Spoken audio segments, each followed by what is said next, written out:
Hello everyone. आज हम केनजेन model को आगे बढ़ाते हुए पढ़ने जा रहे हैं चेंज इन मनी सप्लाई, यानी केन्स के मॉडल में जब मुद्रा की पूर्ति में परिवर्तन हो जाता है तो इसका अर्थव्यवस्था के विभिन्न चरों पर क्या प्रभाव पड़ता है। जैसा कि पिछले वीडियोज में मैं आपको बता चुकी हूँ कि केन्स ने संपूर्ण अर्थव्यवस्था को एक साथ लिया है और ये कहा है कि अर्थव्यवस्था में वास्तविक क्षेत्र और मौद्रिक क्षेत्र बिल्कुल पृथक नहीं है, बल्कि वास्तविक और मौद्रिक क्षेत्र के चर एक दूसरे को प्रभावित करते हैं। जबकि प्रतिष्ठित अर्थशास्त्रियों ने अर्थव्यवस्था का द्विभाजन किया था और ये कहा था कि मौद्रिक क्षेत्र में होने वाले परिवर्तन का वास्तविक क्षेत्र में कोई प्रभाव नहीं पड़ता है। लेकिन अब हम पढ़ने जा रहे हैं कि केन्स के मॉडल में मुद्रा की पूर्ति में यदि परिवर्तन हो जाता है तो मॉडल के विभिन्न चरों पर इसका क्या प्रभाव पड़ता है। देखिए, जब मनी सप्लाई बढ़ जाती है और मनी सप्लाई बढ़ने के कारण मनी सप्लाई कर्व जो है ये दाहिनी ओर शिफ्ट हो जाता है, तो ऐसा होने पर ब्याज की दर में कमी हो जाती है। ब्याज की दर R से घट करके R1 पर आ जाती है। जब ब्याज की दर में कमी हो जाती है तो ऐसा होने पर इन्वेस्टमेंट में वृद्धि होती है, विनियोगों की मात्रा बढ़ जाती है। विनियोग बढ़ने के साथ साथ बचत की मात्रा में भी वृद्धि होती है। बचतें बढ़ने के साथ साथ आय के स्तर में वृद्धि होती है। आय बढ़ने के साथ साथ रोजगार में भी वृद्धि हो जाती है।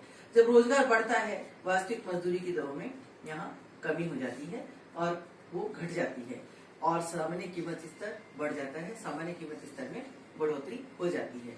जब आय का स्तर बढ़ता है तो मुद्रा के लिए जो सौदा उद्देश्य के लिए मुद्रा मांगी जाती है उस मात्रा में भी वृद्धि हो जाती है। मुद्रा की सौदा और सतर्कता उद्देश्य की मांग जो है वो बढ़ जाती है और साथ ही साथ सामान्य कीमत स्तर में भी वृद्धि हो जाती है। तो इस तरह आपने देखा कि अगर मनी सप्लाई में चेंज होता है, मनी सप्लाई बढ़ जाती है, तो इसका इम्पैक्ट जो है मॉडल के विभिन्न चरों पर इस प्रकार से होगा कि मनी सप्लाई इंक्रीज होती है, बढ़ती है। ऐसा होने पर ब्याज की दर में कमी होती है। ब्याज की दर के घटने पर विनियोगों में वृद्धि होती है। विनियोगों के बढ़ने पर वस्तु की मात्रा में भी वृद्धि होती है। आय के स्तर में वृद्धि होती है। रोजगार के स्तर में भी वृद्धि होती है और वास्तविक मजदूरी की दर में कमी होती है और सामान्य कीमत स्तर में वृद्धि हो जाती है। तो मौद्रिक क्षेत्र में होने वाला एक परिवर्तन संपूर्ण अर्थव्यवस्था को प्रभावित करता है। अर्थव्यवस्था के वास्तविक और मौद्रिक क्षेत्र हर चरों पर इसका सीधा सीधा प्रभाव पड़ता है। लीजिए, अब हम पढ़ने जा रहे हैं चेंज इन इन्वेस्टमेंट, यानी वास्तविक क्षेत्र में जब विनियोग की मात्रा में परिवर्तन हो जाता है तो विनियोग की मात्रा के बदलने पर अर्थव्यवस्था के विभिन्न क्षेत्रों में क्या क्या परिवर्तन होंगे, विभिन्न जो चर हैं अर्थव्यवस्था के अलग अलग क्षेत्रों के, उन पर इसका क्या प्रभाव पड़ता है। यहाँ पर आप देखेंगे कि स्टार्टिंग में जो रियल वेजेस हैं ये डाउनवर्ड्स जाती हैं, इसमें कमी हो जाती है। रियल वेजेस में कमी होने पर एम्प्लॉयमेंट की मात्रा में वृद्धि होती है। यहाँ सामान्य कीमत स्तर में आपको वृद्धि दिखाई दे रही है। जब वास्तविक मजदूरी की दर घटती है और रोजगार की मात्रा बढ़ती है तो ऐसा होने पर आय के स्तर में भी वृद्धि हो जाती है। आय का स्तर बढ़ने पर बचत की मात्रा में भी वृद्धि होती है। बचत बढ़ रही है, रोजगार बढ़ रहा है, आय बढ़ रही है।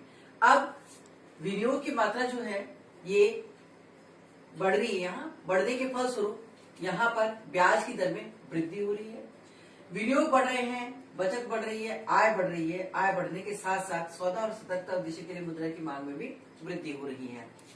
अब मुद्रा की पूर्ति में बिना किसी परिवर्तन के, यानी मुद्रा की पूर्ति में वृद्धि नहीं हो रही है, जबकि सौदा और सतर्कता उद्देश्य के लिए मुद्रा की मांग में वृद्धि हो जाती है, तो इस बढ़ी हुई मांग को पूरा करने के लिए सट्टा उद्देश्य के लिए मुद्रा की मांग में कमी की जाती है। और साथ ही साथ यहाँ आप देखेंगे कि वास्तविक मजदूरी की दर घट रही है और कीमत स्तर में वृद्धि हो रही है। तो इस तरह इन्वेस्टमेंट फंक्शन जब राइट साइड में शिफ्ट होता है तो ये विनियोगों में वृद्धि को प्रदर्शित कर रहा है। विनियोगों में यदि एक बार परिवर्तन हो जाता है, एक बार वृद्धि हो जाती है, तो ये चक्र संपूर्ण अर्थव्यवस्था को प्रभावित करता है। विनियोग बढ़ते हैं, आय बढ़ती है, रोजगार की मात्रा बढ़ती है और सौदा और सतर्कता उद्देश्य के लिए मुद्रा की मांग में भी वृद्धि होती है। यहाँ देखिए कि जब रोजगार की मात्रा बढ़ती है तो वास्तविक मजदूरी की दर में कमी हो जाती है, सामान्य कीमत स्तर में वृद्धि होती है, बचत की मात्रा बढ़ती है, रोजगार बढ़ता है, आय बढ़ती है, ब्याज की दर में वृद्धि होती है और साथ ही साथ सौदा और सतर्कता उद्देश्य के लिए मुद्रा की मात्रा में भी वृद्धि होती है। तो इस तरह हमने देखा कि जहां क्लासिकल मॉडल में मौद्रिक क्षेत्र का परिवर्तन केवल मौद्रिक क्षेत्र के चरों को ही प्रभावित करता है, या कहें कि मुद्रा की मांग या पूर्ति में होने वाला परिवर्तन केवल मौद्रिक क्षेत्र तक ही सीमित रहता है, जबकि कीन्स के मॉडल में यदि मौद्रिक क्षेत्र में कोई परिवर्तन होता है तो इसका प्रभाव अर्थव्यवस्था के संपूर्ण चरों पर पड़ता है, यानी वास्तविक और मौद्रिक क्षेत्र के संपूर्ण चर इससे प्रभावित होते हैं।